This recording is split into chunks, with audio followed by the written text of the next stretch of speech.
Hello, my name is David Imrie, and I'm a freelance editor who specializes in novels. The following slide set's designed to give independent authors, possibly people who've never considered using an editor, an idea of what the editing process involves. The first thing we're going to look at is why use an editor? Before we dive into the detail of editing, we're going to take a moment to consider some of the benefits of having your book professionally edited. There's a first point to make here, which is that all professional authors, all professional publishers, pretty much without exception, use editors on all of their books. And so there has to be a reason for this. But let's think about your manuscript, that newly completed novel. How will you get it into the hands of readers? Well, the route you might go down is self-publishing. The issue with self-publishing is that in the UK alone, there are something like 80,000 new books published every year. For your novel to have any realistic chance of success, any chance of a decent readership, it has to come to a certain level. And generally accepted wisdom is that an editor, a professional second pair of eyes, can help take it there. Alternatively, the route you might take for that novel is the more traditional one, to approach an agent or a publisher. What you have to bear in mind is that these days there are basically no cost or technology barriers to anybody anywhere in the world writing a novel. So of course many people do, and agents and publishers are basically deluged with them. If you want them to read past the first line, the first paragraph, again, it has to meet a certain standard. Otherwise, unfortunately, it will meet only the delete key or the bin. But there's another plus here. If you are going to submit your novel to an agent or publisher, and you can say, I've paid for a professional edit on this, and hopefully that should also show if you've chosen your editor well, it shows a level of belief both in the novel and yourself, a commitment to becoming a professional author and to this book that you've written. And that's a powerful plus when you're dealing with an agent or with a publisher. And there's another benefit to that too. Particularly with a small publisher, if you're negotiating a publishing deal and you can show that you've already paid for your editing and the book is ready to publish, they're going to have to put a lot less money into this. Less risk, less outlay. And that means you can leverage this and achieve a better publishing deal, and the differences can be substantial. So okay, now that promised detail on the editing process. Fundamentally, there are two stages to the editing process. The first of these is called a development edit, and this takes place on an early version of the manuscript, pretty much a first draft. What this stage covers is the analysis of plot, of characters and characterization, settings, style and voice, also consistency and plausibility. Does the novel hang together as a coherent whole? Perhaps are the things which the author has in their head which they haven't communicated clearly on the page to the new reader? Also, of course, are there any sections which can be cut without any real overall loss? All of this feedback is typically given as comments inside a Word document and will normally be accompanied by a separate overall document covering more global issues with the manuscript in greater depth. Once the author has this feedback, they'll typically take the manuscript away and spend some time reworking it based on the things that they see and agree with from the feedback. And bear in mind that if there's a publisher involved, they often want some input at this stage too. When the book comes back from the author to the editor, this is the start of the second stage, which is called a copy or a line edit. The copy edit is about improving the actual writing, the words themselves. Now, as a writer and a reader, you go at a very different speed. Perhaps as an author you do 3, 4, on a good day even 5,000 words. But as a reader, as an editor, you hope to cover that amount in little more than an hour. So if there's repetition, both of words or of details, you can spot it far more readily. Also, as an editor, you should always have a good eye for grammar and for spelling, and you should spot mistakes and correct those. As well as this, an editor should look for unwieldy or confusing sentences, strange verb choices, or anything else that can jerk the reader out of the state of enjoying the novel. The editor's feedback to the author for this stage typically comes as inline track changes and also comments, again in a Word document. The author always has full control because it's up to them to accept, reject, or modify based on these changes. And of course, this stage typically involves some backwards and forwards. Normally by email, the manuscript is sent between the editor and the author a few times until all of the queries, all of the changes have been resolved. So you may have noticed in that last slide the word consistency. And as an editor, this is one of the words I use more than almost any other, particularly in development edits, but also in line and copy edits. So why is consistency so very important? Well, I like to think of a novel as like a balloon. When you write one, you're constructing a reality, characters, plot, settings, everything. And also like a balloon, that construct, that thing that you've created, it's very, very easily punctured. And one of the main ways that it's punctured is by a lack of consistency. And this is where elements that are simply incompatible, so for example, if you have character X fleeing a desert fort on foot and then in the next chapter, no explanation given, he's driving a jeep. It doesn't fit, it's inconsistent. And that balloon that you'd managed to place yourself in as a reader is now punctured. You no longer have the same belief in this novel. Consistency issues can also be far more subtle. So this can be, for example, a character acting out of character and there's no reason or explanation given for it.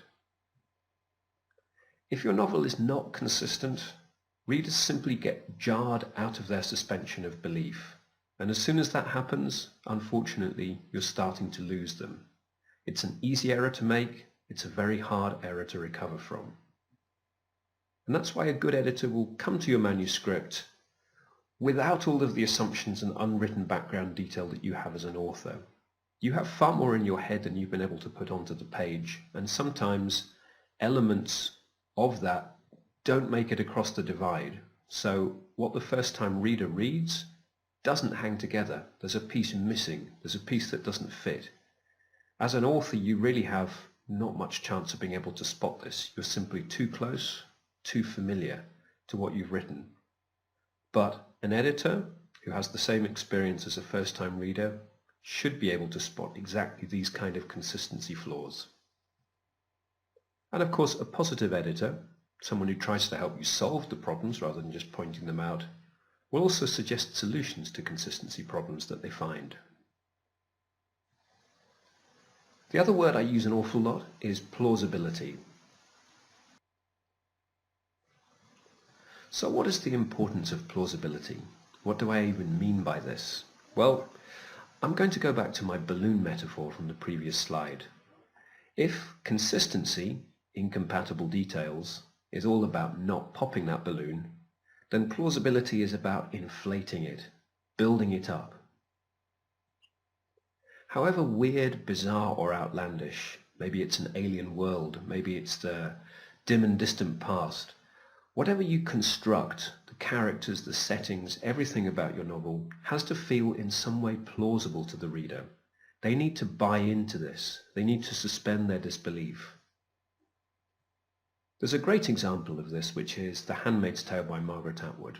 It's a superb book, and it's also a superb and very famous TV adaptation. If you hadn't read that book, or you hadn't seen that TV adaptation, and someone was to sit you down and give you a very brief outline description of the country that it's set in, called Gilead, and it's the USA after a revolution, you would listen to this and probably go, no, I'm sorry, I can't buy that, it just sounds ridiculous. And yet, and this is what's great about good literature, detail by detail, character by character, plot point by plot point, she does build it. You do believe it, and frankly it's terrifying. And you're able to imagine it, you're able to inhabit it, you're able to be affected by it. This is what great literature does. And so a good editor will always have an eye on plausibility, and they will help you work on making the setting, the characters, and the plot of your novel as plausible as possible, which doesn't mean to say mundane or regular, but just hang together and be believable. Get the reader to buy in, get them to suspend their disbelief. And you'll also see in these slides that a few times I make a differentiation with a positive editor. And this is someone who doesn't just highlight problems, it's someone who also says, hey look, here's a way that you could improve this. And a good positive editor will do this for plausibility throughout your novel. So let's look more at that concept of positive editing.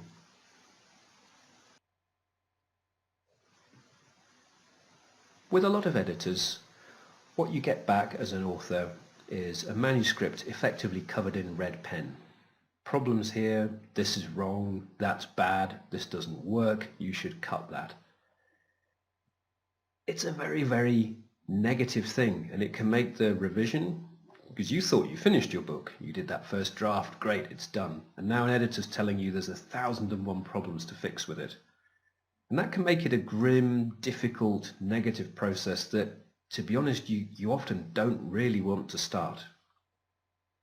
But if a positive editor has pointed out those same mistakes and problems, but they've also given you suggestions for these of how could you solve them, how could you make this better, how could you get round this, well, it turns that process into something that's far more energized and inspiring. Now, of course, this editor has a different viewpoint. You may well not agree with a lot of the solutions that they suggest. That's always up to you. It's always the author's call. But sometimes when you see them offering a solution to a problem they've seen, even if you don't like the solution, it explains the problem far better to you. You go, aha, yeah, I see that. I see why that's an issue, but hey, I know how to solve that. So it can help prompt your own solutions. A good edit should be a positive, constructive experience. As an author, you should realize, even as you're doing it, the same as when you're writing those really great sentences and the bits where you have the best energy in the first place, revision should be a positive, constructive experience. You should really feel like you're polishing this manuscript, making this novel come alive, making it better. So now we're just going to look finally at what really is an editor.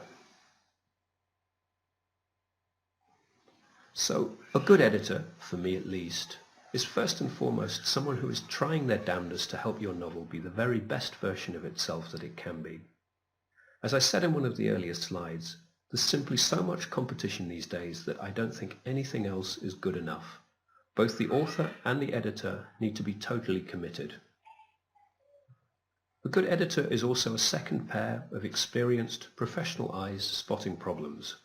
And one valuable perspective that the editor has that the author can never have is that of a first-time read-through, the same perspective that your readers will get, and it's an important one.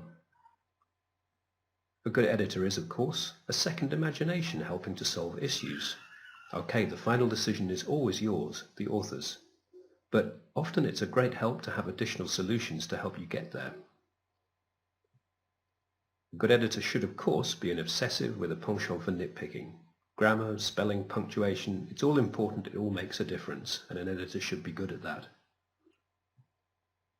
But as well as that, an editor is someone who knows what publishers, what agents are going to ask of an author.